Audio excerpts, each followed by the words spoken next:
prayer. Lord, we just thank you for this day. This is the day that you have made. We will rejoice and we will be glad in it. Lord, I thank you for every person on this call. Wow. You have seen us through a wild year. My goodness. And we are blessed to be in this community. We are blessed to live here. We are blessed to work here. We pray, Lord, that you would just continue to infuse us with your grace and your mercy and your love and your care. We thank you so much for the privilege of gathering today, and we ask you to bless our time together in Jesus' name. Amen. Man. Can I ask everyone before we start to go ahead and mute yourselves? It'll just make it a little bit easier for everybody to hear. If you're not already muted, if you don't mind muting yourselves, unless you're speaking. So it's a great blessing today to be able to recognize our employee star of the month, Melissa Tugman. Melissa works on the OMM housekeeping team, and she is the March star of the month. Even though she's only worked here since December, she's made quite an impression already. And she tells us that what she likes most about working at the Manor is visiting with the community members and listening to their stories. She's a lifelong Oklahoma. She was born in Claremore and attended Locust Grove High School. She's the mom of 4 children ranging in ages from 4 to 21. And she enjoys relaxing with her family, and she's even gotten into yoga and meditation as she has free time. So we're just delighted to be able to recognize her as the March Star of the Month. And it's our custom to recognize significant milestones in employee service. And we do that today by recognizing Nadine Barnes-Soltis, who is celebrating her 10th anniversary at OMM in the marketing department as a life plan specialist. So we want to recognize her and give thanks to her. I know many of you have met Nadine as part of your intro to OMM, and she just does an amazing job of representing us, and we're glad to be able to honor her in this way. That's pretty cool. Okay.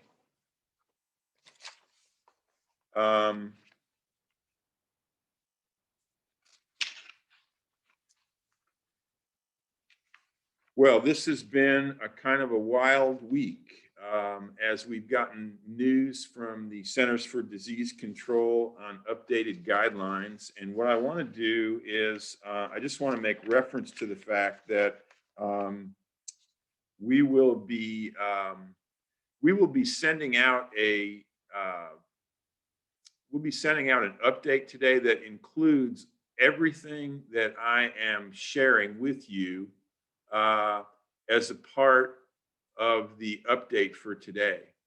So if you miss something or if somebody's not on the call, we just want you to know that we're gonna include this information in the update that goes out. I'm sorry, I'm having a little trouble here getting organized. Bear with me just a second, if you please.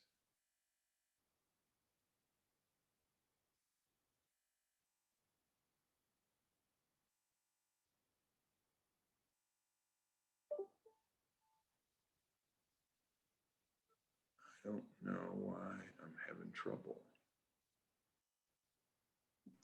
Are you trying to share something? There we go. No, I'm sorry. I'm going to walk through this information, and again, we'll pass this on in the form of written update later today. So all of us have watched with interest as the news has come out from the Center for Disease Control. And we are so thankful that for the first time in a number of months, we have no COVID-19 cases among any community members at OMM or staff members at OMM. It's a great blessing to see that progress. And the CDC released new guidelines which address recommendations on behavior once a person is fully vaccinated. We are so grateful that participation in the vaccine efforts at OMM among community members and employees has helped make a big difference here. And the guidance suggests that those who are fully vaccinated can gather indoors in private residences with other fully vaccinated people without wearing a mask. So this is a huge step forward, and we really celebrate that for everybody. Now,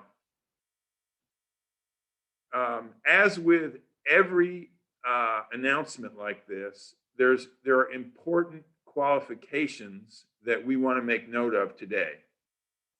OMM community members, employees, all vendors, and all guests will continue to be required to wear masks when in public areas.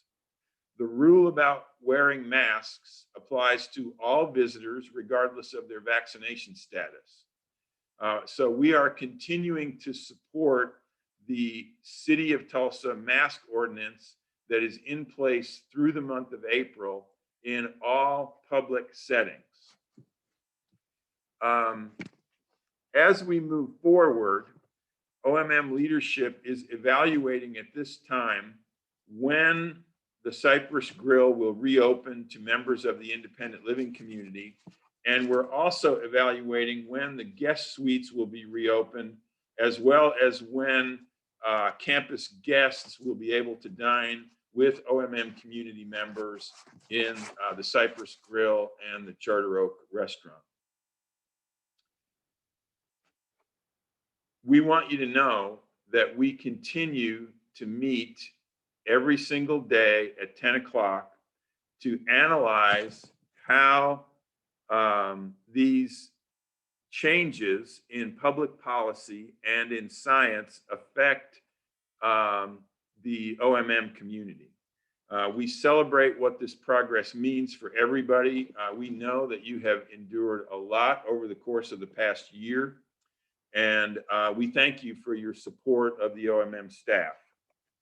The new CDC guidelines do not apply to the licensed care areas at OMM, that is the Healthcare Center and the Holloman Center, but we will be opening for indoor visitation with these new parameters by March 19th.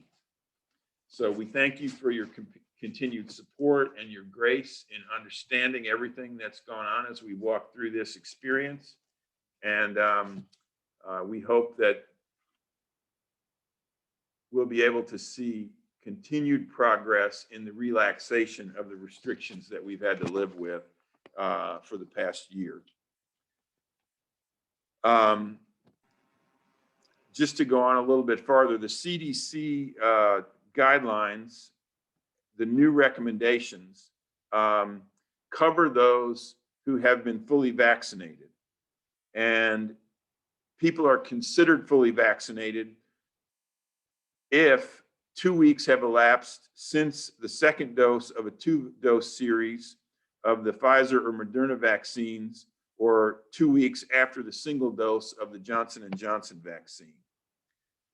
So I want to just take a second to review what is allowed and what's not allowed on the OMM campus. We still are not in a situation yet where we're able to permit visitors to dine in the restaurants. We're still not in a situation where we're permitted to have overnight guests in the guest suites. And we are still in a situation where everyone is expected to wear masks in public areas.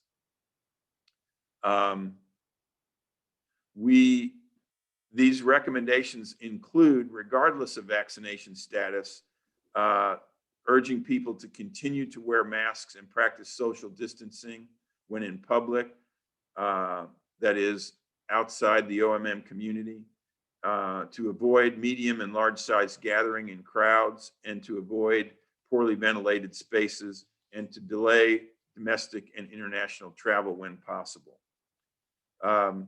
We're still in a situation where OMM workplace rules for employees supersede other recommendations. We're still trying to strike the balance that needs to be struck when public policy and the health and welfare of the people at OMM are at odds with one another. So we thank you for your patience through this process, and we look forward, as I said, to seeing more and more of these restrictions being lifted.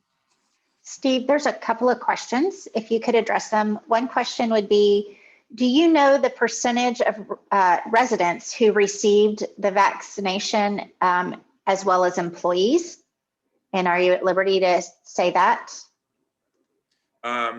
Almost all of the residents at OMM received the vaccine. Almost everyone in independent living, in assisted living, and in our healthcare households. Of the 220 or so employees, about 54% of them received the vaccine that we offered, and we are continuing to advocate for people who either elected not to or couldn't take the vaccine at that time to do so. So we hope that that number goes up. The other question is, are friends who have received both vaccinations allowed to visit indoor areas here at OMM as walking around campus with us? So in a private setting, if you're visiting with someone else who has had the vaccine, they're a visitor from off campus, there's no requirement for you to wear a mask in that private setting.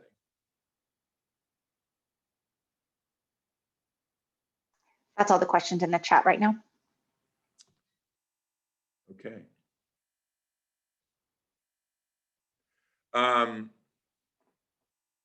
One thing I forgot to mention, and I think Bonnie made reference to this, is that we are recording this meeting, and it will be posted on our YouTube page for anybody that missed it and wants to watch it.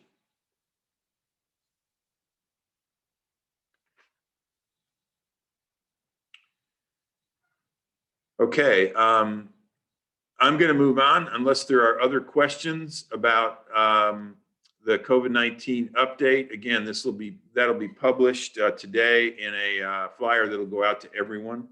I want to take the opportunity to welcome Jim Ginther, who started work on Monday. Jim is the new Senior Vice President of Finance and the Chief Financial Officer for Oklahoma Methodist Manor. And we welcome him. I've joked with him that we celebrate the fact that he continues to return to work. We haven't scared him off, and we're delighted that he's here. He and his wife Pam are members at Asbury United Methodist Church, and some of you may remember that Jim did a stint here for 2 years, several years ago, and he did such a good job that we wanted to invite him to come back. So we're glad you're here. Thank you very much, and look forward to having everybody get to know you. Thank you. Also, Scott Morgan is still with us. He's relocated into a temporary office that's in the conference room, and we want to let everybody know that we are going to have a retirement. Oh, yeah, there you go. A retirement party to honor Scott on Wednesday, April 7th. It'll be a come and go event in the Fleming Center from 9 to 11 a.m. Again, you'll get this information in your boxes. It'll give us all an opportunity to express our appreciation for everything that Scott has meant to us during his tenure here, and to wish him well as he enters this new chapter of life.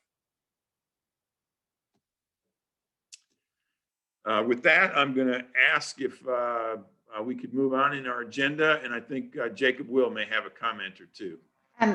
Steve, just for a point of clarification, the question was about visitors. Actually, Jane, do you mind just saying your question? I want to make sure you get it answered to the best we can. So Jane, if you'll just unmute yourself, Jane Mansfield, and just Okay. go ahead and ask.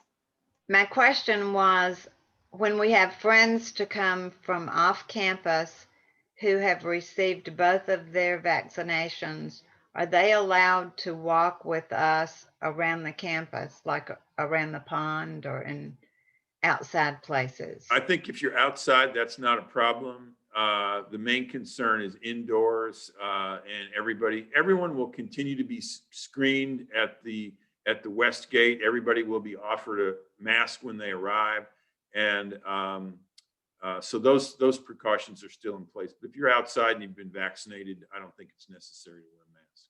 Thank you. Okay. Jacob? Good morning, everybody. As Steve talked about, there is some changes upcoming. Both Oklahoma State Department of Health and the federal arm of the Centers for Medicaid and Medicare Services have updated a lot of information this week. And basically, Oklahoma regulators said you have until the end of next week to kind of learn this, understand it, and create policies. And so we're really excited that we're going to be able to do a lot more flexibility for indoor visitation for loved ones and things. So that's the biggest change for both the Holloman Center and the healthcare households that's coming up. We also are working with a couple private pharmacies that are close to us to continue doing vaccinations. So for those that have moved in afterwards, or for employees that have decided to. And that's probably my biggest message for you, is that beforehand it had been going on to the Tulsa Health Department website and adding yourself to a waiting list. They would contact you to go out and things. Now, most of you have probably already received your vaccination, but if you have friends or family that are interested in searching, right now, the quickest way to get one is just to contact your local pharmacy, whatever you use, whether that be Walgreens, CVS, T. Roy Barnes, or whoever, and ask if they are doing it and if you can be added to their individual wait list. We're up to phase 3, and here pretty soon, almost anybody will be able to get one if you just get into the queue. So again, that's my message, is just to let people know, contact your local pharmacy and you can get added to that queue. That's what we're doing for our own residents, and we're just transporting out to get those shots. So. Thank you, Jacob. Anything else? No, I know that we'll put out more updates next week on our formal visitation plan. Great. Thank you very much. Dennis is up next with a construction update. Morning. Couple of things. One, as everyone knows and had experienced, we went through a couple of pretty rough weeks with below zero temperatures, as well as ice and snow. Even through all of that bad weather, we were able to stay on schedule in the construction. Everything seems to be moving forward. Most of the stuff we have is inside. Our memory care households are still on schedule to open late spring, early summer, as we've been communicating. The community center, again, is about 3 to 4 weeks behind that. So we're probably another month or so after we get the memory care households open, we'll have the community center open. Inside the community, or excuse me, inside the community center, we have sheetrock almost completed. They're working on the mud and tape on the sheetrock right now. Progress continues in the memory care households. We have carpeting in, trim work is going up, cabinetry is going in, a lot of the countertops are in. So we're making great progress there. We have finalized the landscaping plans and made a deal on the contract on the landscaping, as well as the irrigation and any outside surface drainage that's a part of landscaping has also been included in that. So again, we make great progress and we're still on schedule. And the good thing is we are still on budget. So our budget looks really good. Looks like we're going to come in right at or just a tiny bit under. So we seem to be in good shape at this time. I would caution that we have a lot of weather periods to go through with March and April. When we start having a lot of rain, tornadoes, things like that, it may slow down some of our outside projects in landscaping and paving, but we're hoping to be able to dodge some of those storms and just get our work completed in the dry times during our rainy period. Dennis, one of the questions in the chat box right now is, do you know the percentage of reservations for the memory care houses? That's a great question. I do not. Jacob and his team handle all of the marketing and move-in processes for the new memory care. I would defer that to Jacob. And again, Yeah, at this time, so there's 2 houses of 12 each, and we're planning to open the Marshall Gaddy house first, and we expect that one to fill almost immediate between the reservations that we currently have. But they are still, I mean, we're still open to new deposits and things. So.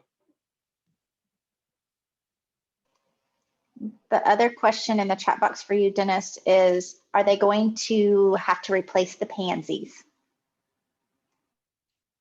we will not replace the pansies. If we get to that point, it's getting close enough to April 15th is kind of what kind of our guide date, if you will, of when we do summer planning, summer color. So we're getting close enough to that date, sometime between there and May 1st, that we would just pull them up and go with our late spring and all throughout the summer color. So we won't be replacing those.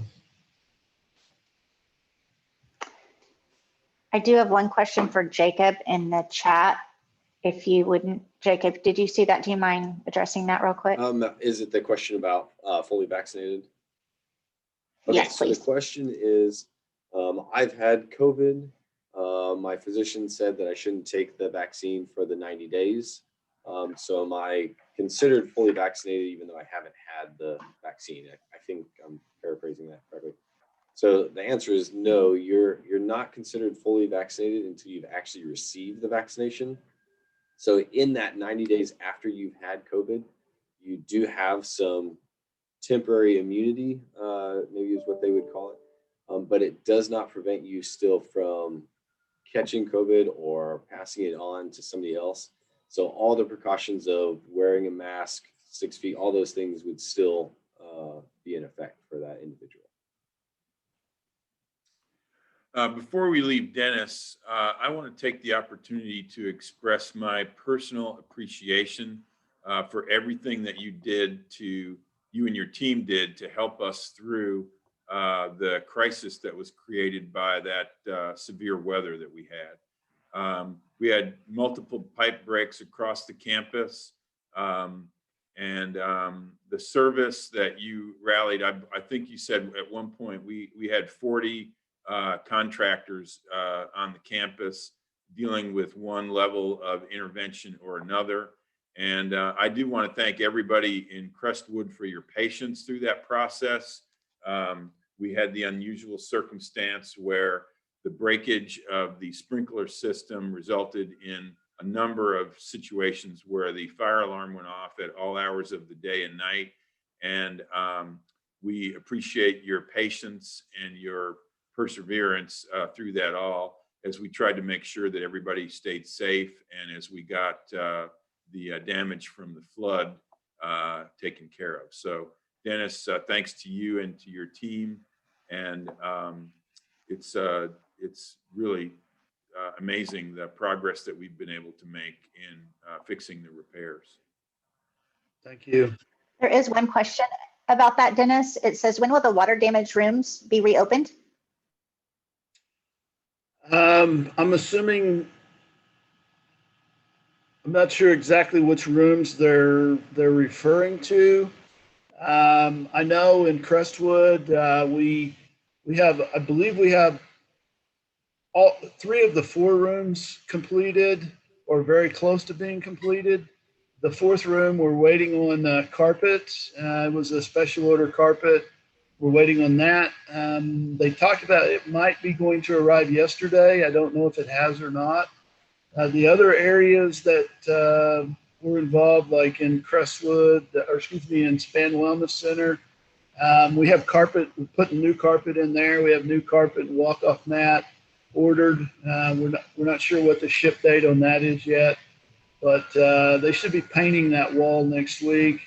And then a couple of the other areas in like the Feldhouse Landing, they've got the ceiling put back.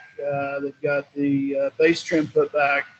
And they're going to be doing some painting and some other work in that area. And then in the healthcare areas, I believe they're waiting on some HVAC units to arrive to build a finish those.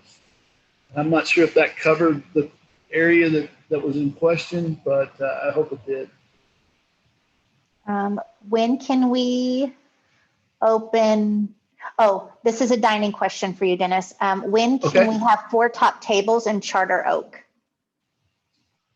Well, I think that kind of goes along with Steve's message. I think that's not really a departmental decision. That's an organizational decision. We have discussed that. I think there'll be more information to come soon. I don't have a specific date on that yet. But we do continue to discuss that in our 10 o'clock meetings that Steve mentioned earlier. The other question that's come up is, what is the projection for the roundabout area? Roundabout area. I'm assuming they're meaning in front of like Lakeside Patio Home and the new community life. I'm assuming, Vicki, if that's not correct, let me know. So the roundabout we created, due to the construction, I'm hoping we will be able to disassemble all that, get everything out of the way when we open the Marshall Getty House, which again, we talked about is late spring, early summer. So we're probably at least 60 days away from removing all of that and putting that area back to normal. We're going to pour some more concrete in that area. There's some damaged streets, things of that nature. So we're going to, we should have that cleaned up in the next 60 days, I hope. Any more questions for Dennis? If not, then Bonnie, you have the floor. Oh, hold on just a second. Okay. Hi.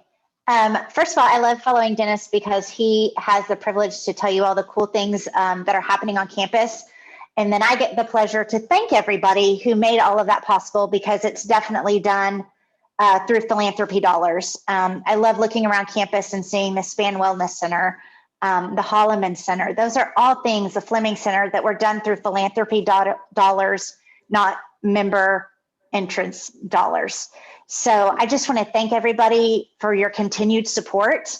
I know we're kind of ending that construction, but we're always looking forward to new ways that we can better serve our members in all aspects of the community. I am excited to announce last spring, we started a program with Nathan Hale High School, and we had 5 interns that came on board in the health center. And this year we're doing it again. We have 2 that are set to come on probably by the end of the month. And that is a program we really would like to expand.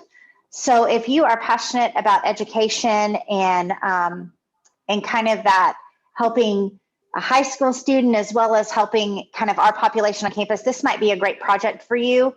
To have a student come on campus is $2,800 to sponsor them, and it is a life-changing event, not just for our people, but for that student. So I would, if you want more information about that, feel free to reach out to me. But at the end of the day, I just want to thank you. Our campus is so generous and so giving, and I just want to say thank you. And if you are interested in ways that you can support our ministry, please reach out to me, and I'd be happy to help. Thank you very much.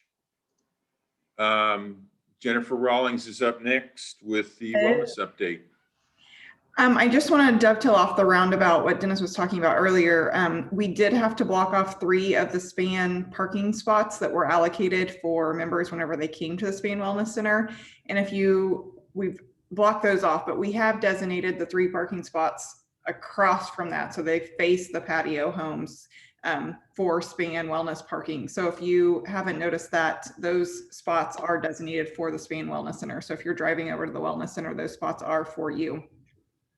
So I just wanted to let everyone know about that. And then we are excited. I know tonight we have our first pizza movie night that we haven't got to have in a while. So we have brought pizza movie night back, and then we have another one at the end of the month as well. And then we have our Holy Week services that start the week of the 29th at 10:30 every day. And we have a great lineup of guest speakers, and Steve is actually our Friday guest speaker. So make sure you look at the calendar and participate in our Holy Week services. Jennifer, the Holy Week services are going to be available via Zoom, correct? They are. We will have the Zoom opportunity as well. So we will send that out probably the day before, but I have them set up that if you cannot participate in Fleming Center, we will have it available via Zoom. And we'll have them loaded on our YouTube channel as well. So if you need to go back and watch them, we'll have them available. Very good. Thank you very much. There is one more thing. All of you are aware that we have been contemplating renaming Oklahoma Methodist Manor. And I know people are excited to hear what the outcome of that process is. The Changing Consumer Task Force continues to do its work, and we actually have a meeting later on today to talk about some of the details of this. The board has voted to proceed with a name change, and we've graciously asked everybody not to try to guess what it is or to prod those who have been involved in the process about what it is.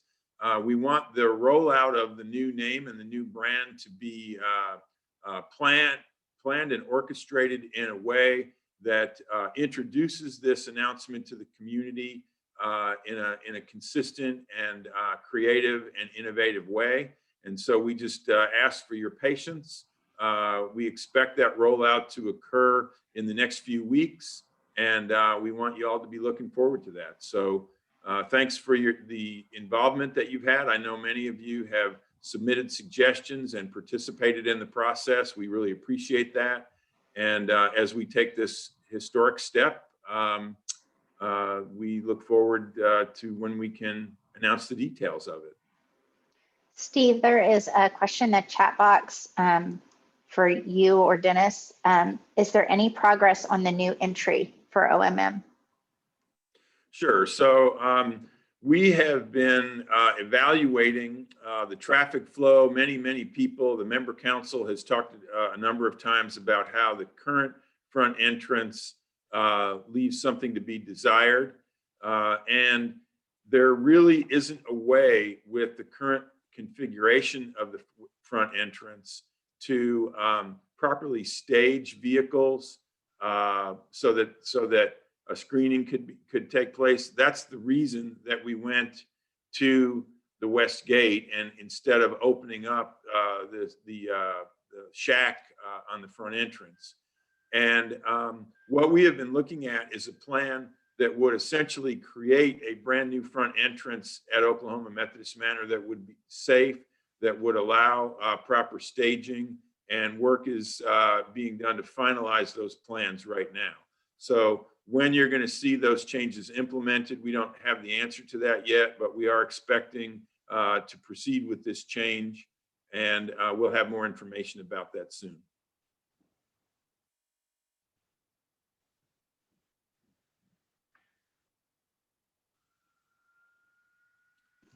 I don't see Okay. any other questions in the chat. So if somebody else has a question, throw it Yes. out there. Steve, in this change of making the new entrance, will Sandusky remain closed? So this is a little bit difficult to speculate on, but I'll go ahead and try to answer the question directly. Our expectation would be that as a part of this process, that OMM would basically become a gated community, but you would still be able to exit and enter with a private key code on Sandusky Avenue. So the changes would include some modifications to Sandusky, but it will. I'm hoping that we can gain approval for that entrance to be gated as well.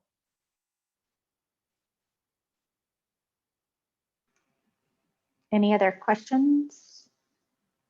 A question was sent to me by email about the landscaping plan that will be implemented as a part of the overall construction.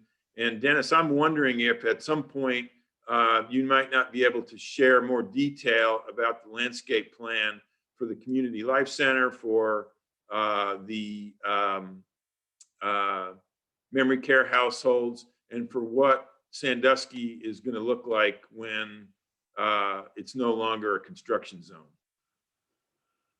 Sure. I can probably have everything ready by next town hall. If that's acceptable. I have the drawings. We're still tweaking them. I do not have drawings yet on the northeast field where we took the trees out. We have a concept, but also again, part of that has to do with entrances and how we're going to handle the entrance onto Sandusky and those type of things. So we do have preliminary, but we don't have final. But I do have final plans for the community center and the memory care assisted living. Okay. So we'd be glad to share those.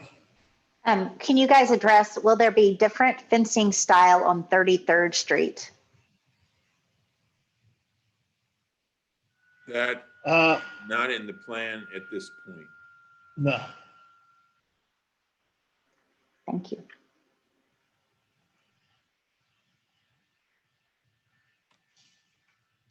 Okay. You all have been wonderful. Thank you very much. Please don't wait till town hall to call us or email us if you have questions or concerns.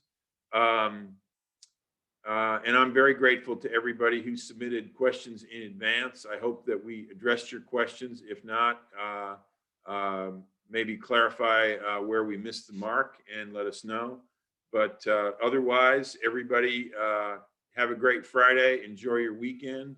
And thanks for your time today. Thank you.